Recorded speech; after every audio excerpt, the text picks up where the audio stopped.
ನಮಸ್ಕಾರ online T V ವೀಕ್ಷಕರೇ, ಇವತ್ತು ನಾವು ಶಿವಶ್ರೀ ಸೌಹಾರ್ದ ಪತ್ತಿನ ಸಹಕಾರ ಸಂಘ ನಿಯಮಿತ ಈ ಒಂದು ಬ್ಯಾಂಕಲ್ಲಿದ್ದೀವಿ. ಇಲ್ಲಿ ಬಂದಿರತಕ್ಕಂಥ ಪ್ರಮುಖ ಉದ್ದೇಶ GS ಸಿದ್ದರಾಜು ಅಂತೇಳಿ ನೂತನವಾಗಿ ಇಲ್ಲಿ ಅಧ್ಯಕ್ಷರಾಗಿ ಆಯ್ಕೆಯಾಗಿದ್ದಾರೆ.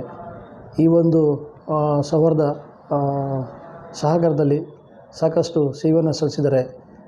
ಮೂಲತಃ ಇವರು ತುಮಕೂರಿನ ಗ್ರಾಮಾಂತರ ಭಾಗದ ವ್ಯಕ್ತಿಯವರು.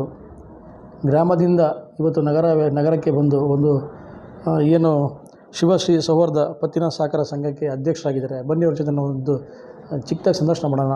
ಅವ್ರು ನಡೆದು ಬಂದಂಥ ದಾರಿ, ಏನು ನಿರ್ದೇಶಕರಾಗಿ ಏನು ಸೇವೆ ಸಲ್ಲಿಸಿದ್ದಾರೆ, ಈಗ ಅಧ್ಯಕ್ಷರಾಗಿದ್ದಾರೆ, ಇವರ ಆಸೆ ಆಕಾಂಕ್ಷೆ ಏನಿದೆ, ಏನೋ ಇಲ್ಲಿರ್ತಕ್ಕಂಥ ಸದಸ್ಯರಿಗೆ ಯಾವ ರೀತಿ ಅನುಕೂಲ ಮಾಡಿಕೊಡ್ತಾರೆ, ಬ್ಯಾಂಕನ್ನು ಯಾವ ರೀತಿ ಅಭಿವೃದ್ಧಿ ಪಥದಕ್ಕೆ ತಗೊಂಡೋಗ್ತಾರೆ ಅನ್ನೋಂಥದ್ದನ್ನು ನಾವು ಮಾತಾಡೋಣ. ಸರ್, ಪ್ರಥಮವಾಗಿ ತಮಗೆ ಶುಭಾಶಯಗಳು. ನಮಸ್ಕಾರ ಸರ್. ಧನ್ಯವಾದಗಳು.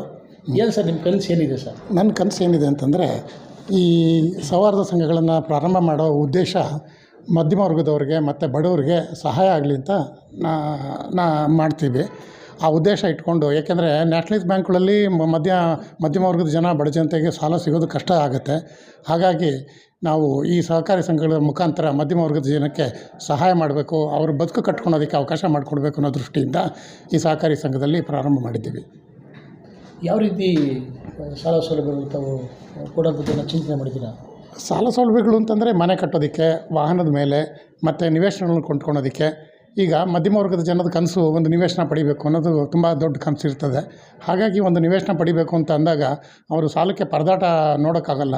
ಅಂಥ ಸಂದರ್ಭಗಳಲ್ಲಿ ನಮ್ಮ ಇಂಥ ಸಹಕಾರಿ ಸಂಘಗಳು ಅವರ ಸಹಾಯಕ್ಕೆ ಬಂದು ಅಂಥವ್ರಿಗೆ ನಿವೇಶನ ಕೊಂಡ್ಕೊಂಡು ಅವ್ರ ಕನಸನ್ನು ನನಸು ಮಾಡ್ಕೊಳೋದಕ್ಕೆ ಅವಕಾಶ ಮಾಡುವಂಥ ಕನಸನ್ನು ಇಟ್ಕೊಂಡಿದ್ದೀನಿ ಸರ್. ಸರ್, ಜೊತೆಗೆ ನೋಡಿ, ಈ ಮನೆ ಕಟ್ಟೋದಕ್ಕೆ ತಾವೇನು ಸಾಲ ಕೊಡ್ತೀರಾ, ಪ್ರತಿಯೊಂದು ತಾವು ದಾಖಲಾತಿಗಳು ಇಕ್ಕಂತೀರಾ, ಮತ್ತು ಏನೋ ವಾಹನಗಳ ಮೇಲೆ ಸಾಲ ಕೊಟ್ಟಂಥ ಸಂದರ್ಭದಲ್ಲಿ ರಿಕವರಿ ಆಗೋದು ತುಂಬ ಕಷ್ಟ ಆಗುತ್ತೆ. ಅದೆಲ್ಲ ಯಾವ ರೀತಿ ನಿಭಾಯಿಸ್ತೀರಾ?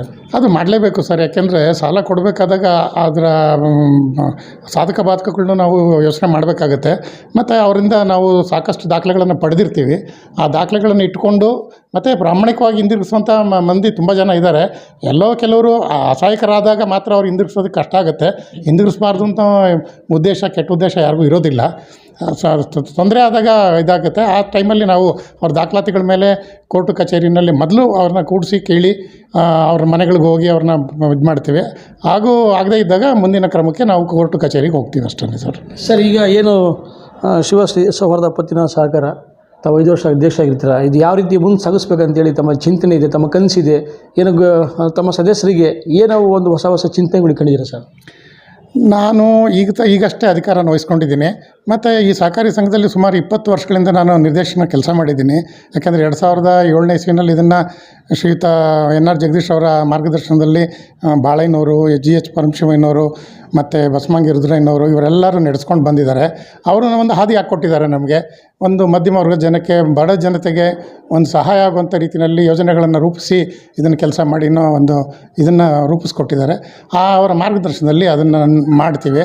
ಬಡ ಜನತೆಗೆ, ಮಧ್ಯಮ ವರ್ಗದ ಜನರಿಗೆ ಇದು ಅನುಕೂಲ ಆಗಲಿ ಅನ್ನೋ ದೃಷ್ಟಿಯಲ್ಲಿ ಹೊಸ ಯೋಜನೆಗಳು ಏನಾದರೂ ನಮ್ಮ ಎಲ್ಲ ನಿರ್ದೇಶಕರ ಸಹಕಾರ ತಗೊಂಡು ಅವರ ಅನುಭವಗಳನ್ನು ಕೇಳಿ ಅವರಿಂದ ಸಲಹೆಗಳನ್ನು ಪಡೆದು ಆ ಕೆಲಸ ಮಾಡ್ತೀವಿ ಸರ್. ಸರ್, ಜೊತೆಗೆ ತಾವು ಏನು ಗ್ರಾಮೀಣ ಭಾಗದಿಂದ ಬಂದಿರತಕ್ಕಂಥ ತಾವು ಗ್ರಾಮೀಣ ಭಾಗದ ತಮಗೆ ಏನು ಕಷ್ಟ ಸುಖಗಳು ನಲಿವು ಎಲ್ಲ ಗೊತ್ತಿದೆ. ಗ್ರಾಮೀಣ ಭಾಗದ ಜನಗಳಿಗೆ ಯಾವ ರೀತಿ ಅನುಕೂಲ ಮಾಡಿಕೊಡ್ತೀರಾ? ನಿಮ್ಮ ಚಿಂತನೆ ಏನಿದೆ? ಗ್ರಾಮೀಣ ಭಾಗದ ಜನರು ಅಂತಂದರೆ ಇವತ್ತು ಭಾಳಷ್ಟು ಗ್ರಾಮೀಣ ಭಾಗದ ಜನರು ಏನಾಗಿದ್ದಾರೆ, ಗ್ರಾಮದಲ್ಲಿ ವಾಸ್ತವ್ಯ ಬಿಟ್ಟು ಹೊರಗೆ ಸಿಟಿಗಳನ್ನ ಹುಡುಕ್ತಾ ಇದ್ದಾರೆ. ಸಿಟಿಗಳಲ್ಲಿ ಒಂದು ನಿವೇಶನ ಪಡಿಬೇಕು, ಒಂದು ಮನೆ ಕಟ್ಟಬೇಕು, ಅಥವಾ ಒಂದು ವಾಹನ ತೊಗೋಬೇಕು ಅನ್ನೋ ಆಸೆಯಿಂದ ಎಲ್ಲ ಸಿಟಿಗಳ ಕಡೆ ಮುಖ ಮಾಡ್ತಾ ಇದ್ದಾರೆ. ಅಂಥವ್ರಿಗೆ ಇಲ್ಲಿ ಬಂದಾಗ ಅವ್ರಿಗೆ ಸಹಾಯಕ್ಕಾಗಿ ನಮ್ಮಂಥ ಈ ಸಹಕಾರಿ ಸಂಸ್ಥೆಗಳು ನಿಂತು ಅವ್ರ ಬೆಳವಣಿಗೆಗೆ ಅನುಕೂಲ ಮಾಡಬೇಕು ಅನ್ನೋ ದೃಷ್ಟಿ ಇಟ್ಕೊಂಡಿದ್ದೀನಿ ಸರ್. ಸರ್, ಕೊನೆಯದಾಗಿ ಅಧ್ಯಕ್ಷರಾಗಿದ್ದೀರಾ, ಬ್ಯಾಂಕಿನ ಸಿಬ್ಬಂದಿಗಳಿಗೆ ಏನು ತಮ್ಮ ಉಪಾಧ್ಯಕ್ಷರಾಗಿರ್ಬೋದು, ನಿರ್ದೇಶಕರಾಗಿರ್ಬೋದು, ಏನು ಹೇಳೋದಕ್ಕೆ ಬಯಸ್ತೀರಾ ಸರ್? ಬ್ಯಾಂಕಿನ ಸಿಬ್ಬಂದಿಗಳಿಗೆ ನಾನು ಹೇಳೋದು ಇಷ್ಟೇ. ಯಾಕೆಂದರೆ ಇದು ಒಂದು ಕೈ ಚಪ್ಪಾಳೆ ಹೊಡೆದಲ್ಲಿ ಒಂದು ಕೈನಲ್ಲಿ ಚಪ್ಪಾಳೆ ಆಗೋದಿಲ್ಲ. 2 ಕೈ ಚಪ್ಪಾಳೆ ಹೊಡೆದ್ರೆ ಮಾತ್ರ ಶಬ್ದ ಬರುತ್ತೆ. ಹಾಗೆ ಬ್ಯಾಂಕಿನ ಪ್ರಗತಿ ಕಾಣಬೇಕು ಅಂದರೆ ಬರೀ ನಾವಷ್ಟೇ ನಿರ್ದೇಶಕ ಮಂಡಳಿ ಏನೋ ಕೆಲಸ ಮಾಡಿದ್ರೆ ಆಗೋದಿಲ್ಲ. ಸಿಬ್ಬಂದಿಗಳು ಸಹ ನಮ್ಮ ಜೊತೆ ಸಹಕರಿಸಬೇಕು. ಪ್ರಾಮಾಣಿಕವಾಗಿ, ದಕ್ಷವಾಗಿ ಅವ್ರ ಕೆಲಸ ನಿರ್ವಹಿಸಿದ್ರೆ ಮಾತ್ರ ಅದನ್ನೆಲ್ಲ ಮಾಡಲಿಕ್ಕೆ ಸಾಧ್ಯ ಆಗುತ್ತೆ. ನಾವು ಬೆಳವಣಿಗೆ ಮತ್ತು ಪ್ರಗತಿ ಕಾಣೋದಕ್ಕೆ ಸಾಧ್ಯ ಆಗುತ್ತೆ. ಹಾಗಾಗಿ ಸಿಬ್ಬಂದಿಗಳು ಪ್ರಾಮಾಣಿಕವಾಗಿ ಮತ್ತು ದಕ್ಷರಾಗಿ ಕಾರ್ಯನಿರ್ವಹಿಸಿ ನಮ್ಮ ಜೊತೆ ಕೈ ಜೋಡಿಸಿ ಬ್ಯಾಂಕಿನ ಪ್ರಗತಿಗೆ ಅವರು ಕಾರಣಕರ್ತರಾಗಬೇಕು ಅಂಥೇಳಿ ವಿನಂತಿಸ್ತೇನೆ ಸರ್.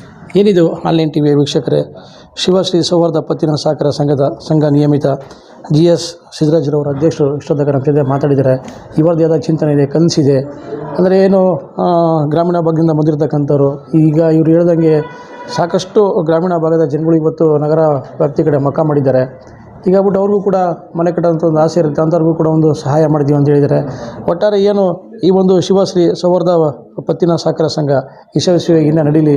5 ವರ್ಷ ಅಧ್ಯಕ್ಷ ಆಗಿರ್ತಾರೆ. ಇವರ ಚಿಂತನೆಗಳಿಗೆ ಇನ್ನೂ ಯಶಸ್ವಿ ಸಿಗಲಿ ಅಂತೇಳಿ ನಾವು ಕೂಡ ಆಶಿಸ್ತೀವಿ. ಆನ್ಲೈನ್ TV ಇದು ನೈಜ ಅವ್ರ ಬಂಡಾರ.